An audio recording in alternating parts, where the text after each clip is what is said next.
புதினா கோழி வறுவல் இந்த மாதிரி செய்து பாருங்கோ. புதினாவை அரைச்சி கோழியில் பிரட்டி செய்து பாருங்க எப்படி இருக்கும்னு சொல்லி வாங்க எப்படி செய்யறோன்னு பார்க்கலாம்.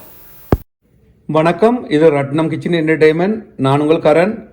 இன்றைக்கு புதினா வச்சு ஒரு அருமையான கோழி வறுவல் செய்ய போகிறோம். புதினா கோழி வறுவல். அதுக்கு முதல்ல இந்த புதினா, இந்த வெங்காயம், பூண்டு, இஞ்சி, காஞ்ச மிளகாய், உப்பு, சீரகம், மிளகு, மற்றது கரம் மசாலா இதெல்லாம் போட்டு மஞ்சள் தூள் இதெல்லாம் போட்டு அரைச்செடுக்கணும். அதுக்கு வறுவல் செய்கிறதுக்கு நான் பார்த்தீங்கன்னு சொன்னால் ஒரு பெரிய வெங்காயம் 4 வெங்காயம், 5 பச்சை மிளகாய், இது 1.5 கிலோ கோழி எல்லாம் சுத்தம் பண்ணி வெட்டி வச்சிருக்கு. இப்போ வாங்க முதல்ல அரைச்செடுப்போம். அரைச்செடுத்து போட்டு இதை பிரட்டி வைக்கணும். முதல்ல அரைச்செடுப்போம். இப்போ பார்த்தீங்கன்னா சொன்னால் ஒரு 3 பூண்டு சின்ன சின்ன வெட்டி வச்சிருக்கு, ஒரு பெரிய வெங்காயம், ஒரு துண்டு இஞ்சி, இதெல்லாம் அரைக்கணும். இதை போட்டுருவோம். முதல் போட்டுட்டு இதுக்கு பெரிய கரண்டியால் அரை கரண்டி மிளகு,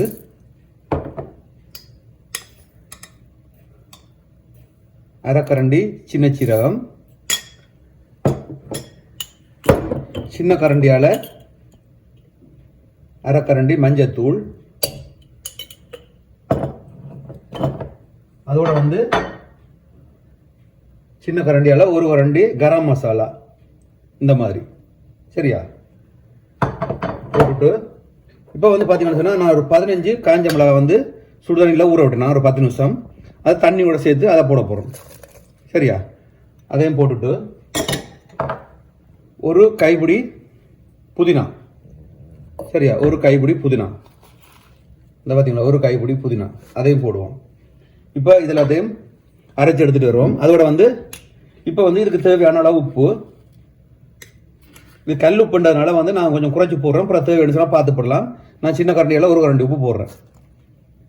இப்போ அரைச்சி எடுத்துகிட்டு வருவோம். இப்போ பார்த்தீங்கன்னு சொன்னால் நான் அரைச்சி எடுத்துட்டேன். இந்த மாதிரி நல்ல பட்டு மாதிரி பாருங்க, இந்த மாதிரி அரைச்சி எடுத்துட்டு இப்போ இதை இந்த இறைச்சியில் போட்டு எல்லாத்தையும் மிக்ஸ் பண்ணி ஒரு 10 நிமிஷம் ஊற விடணும். சரியா? இதில் கொஞ்சம் கிடக்குது, அதில் கொஞ்சம் தண்ணி விட்டு பிறகு கடைசியாக செய்வோம். இப்போ இதை வடிவாக கையை வடிவாக கழுவிட்டேன்னா இதை எல்லாம் சேர்ற மாதிரி இந்த மாதிரி வடிவாக பிரட்டிட்டு ஒரு 10 நிமிஷம் ஊறட்டும். சரியா? அப்போ அதுக்குள்ளே அந்த 10 நிமிஷத்தில் நாங்கள் இந்த வெங்காயத்தை தாளித்து ரெடி பண்ண அப்புறம் இந்த கோழியை போட சரியாக இருக்கும். சரியா? பாருங்கள், இந்த மாதிரி பிரட்டி போட்டு வைக்க ஊறட்டும். சரியா?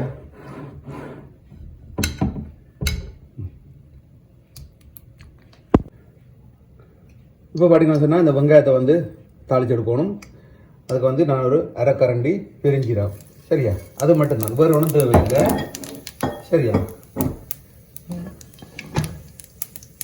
இப்போ இந்த வெங்காயம் பச்சை மிளகாயை போட்டுருவோம். இது ஒரு முக்கால்வாசி வதங்கி வரணும். இதுக்கு ஒரு கொஞ்சமாக உப்பு போடுவோம். என்ன சொன்னால் வெங்காயத்தோடு வதங்கி வர அதுக்கும் உப்பு போட்டுறதுனால இதுக்கு ஒரு கொஞ்சம் உப்பு. சரியா? அப்புறம் தேவைன்னா அப்புறம் பார்த்து போடலாம். இது நல்லா வதங்கி வரணும். அடுப்பை நல்லா ஹீட்டில் விடுங்கோ, நல்லா வதங்கி வரட்டும். அப்புறம் நான் காமிக்கிறேன். வதங்கட்டும். அப்படி ஒரு 7 நிமிஷம் ஆகும் நல்லா வதங்குறது. இப்போ 10 நிமிஷம் தொடர்ந்து இடக்கிட கிளறி கொண்டிருக்கிறேன். இப்போ ஒரு 50% வதங்கிருச்சு. இன்னொரு 20% வதங்கினோன்னு கோழியை போடலாம். அப்போ அதுவும் அந்த ஊற வச்சு 10 நிமிஷம் ஆயிரும். சரியாக வரும். இப்போ பார்த்தீங்கன்னு சொன்னால் இந்த 70% மேலே வதங்கிருச்சு. எண்ணெய் பெரிய கரண்டியால் 3 கரண்டி எண்ணெய் விட்டது.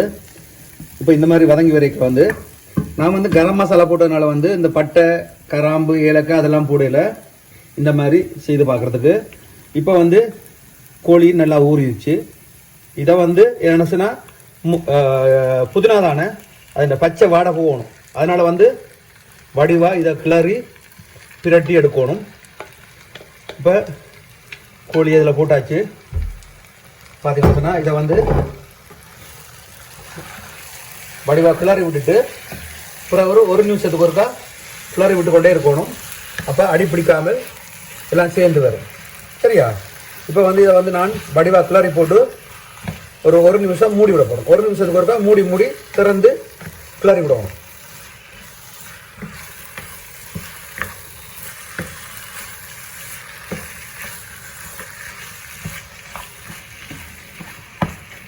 இப்போ இந்த மாதிரி செய்து போட்டு இப்போ வந்து மூடி விடுவோம். அடுப்பை வந்து எப்போதுமே வந்து நல்லா சூடாகவே இருக்கட்டும், ஹீட்டாகவே. சரியா? இப்போ வந்து மூட போகிறேன். இந்த மாதிரி மூடுவோம். ஒரு நிமிஷத்துக்கு ஒருக்கா திறந்து கிளறி விடணும். இப்போ பார்த்தீங்கன்னு சொன்னால் இப்போ ஒரு நிமிஷத்துக்கு ஒருக்கா நான் கிளறி கொண்டு இருக்கிறேன். கிட்டத்தட்ட ஒரு 10 நிமிஷத்துக்கிட்ட இந்த மாதிரி செய்துட்டேன். பாருங்கள், இப்போ இந்த கோழியில் உள்ள தண்ணி எல்லாம் வந்து இப்போ வந்து நல்லா நின்று போகுது. இந்த பச்சை வாடை போகணும் தானே. அப்போ இனி வந்து நான் பாருங்க இந்த மிச்சம் கிடந்த இந்த அரைச்ச மிச்சம் விழுதை இதுக்குள்ள விடுறேன். புதினா சோஸ். சரியா? இதையும் விட்டு வடிவாக கிளறி போட்டு இனி வந்து மூடக்கூடாது, அடிக்கடி கிளறி விடணும். ஒரு 5 நிமிஷம் மூடாமல் இந்த மாதிரி கிளறி விடக்க கோழியோட வந்து இந்த சோஸ் எல்லாம் சேர்ந்துடும். அப்படியே ஒரு வறுவல் அப்படியே பிரட்டல் மாதிரி வரும். சரியா? அதுக்காகத்தான் இனி இந்த மாதிரி அடிக்கடி கிளறி விட்டு இருக்கணும். நான் பார்த்தீங்கன்னா சொன்னால் இப்போ வந்து இந்த அடிக்கடி கிளறி கொண்டு இருக்கிறேன். உப்பு கொஞ்சம் காணாது, அதனால உப்பு கொஞ்சம் போட்டேன். நான் கடைசியாக ஒரு கரண்டி நெய் போட்டு இறக்கணும். இன்னும் கொஞ்சம் தண்ணி வத்தட்டும், கொஞ்சம் வறண்டு வரணும். அப்போ தான் அந்த இருக்கிற சோஸ் எல்லாம் வந்து கோழியோட சேரும். இப்போ பார்த்தீங்கன்னா பாருங்க, கிட்டத்தட்ட 15 நிமிஷம். இப்போ இதில் அந்த தண்ணியெலாம் வறண்டு வந்துருச்சு. அந்த மூஞ்சின்ற பச்சை வாடை எல்லாம் போயிருச்சு. சரியா? நானும் உப்பு கொஞ்சம் போட்டு நான் அளவு பார்த்து பாருங்க. அடுப்பு வந்து நல்லா ஹீட்டில் விட்டு தான் செய்தேன் நான். இப்போ வந்து பாருங்க, இதில் வந்து ஒரு பாதி பேசிக்காய் லெமன் ஜூஸ் அதை விட்டுட்டு அதையும் அப்படியே சேர்ற மாதிரி கிளறுவோம். பார்த்து கிளறணும், இல்லாட்டிக்கு வந்து எல்லாம் பிஞ்சு வந்துடும். ஆனால் தீயில் பார்த்தீங்கன்னா நீங்கள் பாருங்கள் எப்படி இருக்குன்னு சொல்லி மூந்தில் செய்தது அருமையாக வந்திருக்கு. இப்போ வந்து இந்த மாதிரி கிளறி போட்டு இப்போ வந்து நான் என்ன செய்ய போகிறேன்னு சொன்னால் ஒரு சின்ன கரண்டியால் ஒரு கரண்டி நெய் போட போகிறேன்.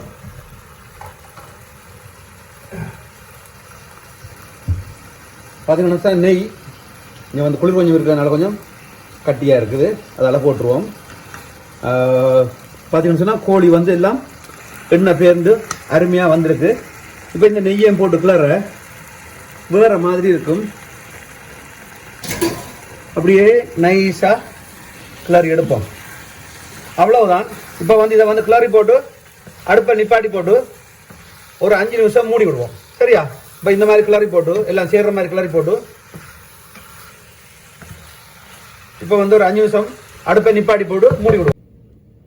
இப்போ பார்த்தீங்கன்னு சொன்னால் அருமையான புதினா கோழி வறுவல் ரெடி ஆயிடுச்சு.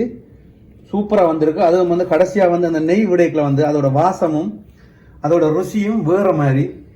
கண்டிப்பாக இதை நீங்கள் செய்து பார்க்கணும். அவ்வளோத்துக்கு அருமையாக வந்திருக்குது. ருசியெல்லாம் நீங்கள் இதோட இப்போ சோறோடையும் சாப்பிடலாம், ரொட்டியோட சாப்பிடலாம், தோசை, இட்லி, இடியப்பம், புட்டு எதோட வேணும்னாலும் நீங்கள் வந்து சைட்டில் வச்சு சாப்பிட்டு பாருங்க. வேறு லெவல். உங்களுக்கு பிடிக்கும்னு நினைக்கிறேன். பிடிச்சிருந்தா லைக் பண்ணுங்க, ஷேர் பண்ணுங்க, சப்ஸ்கிரைப் பண்ணுங்க.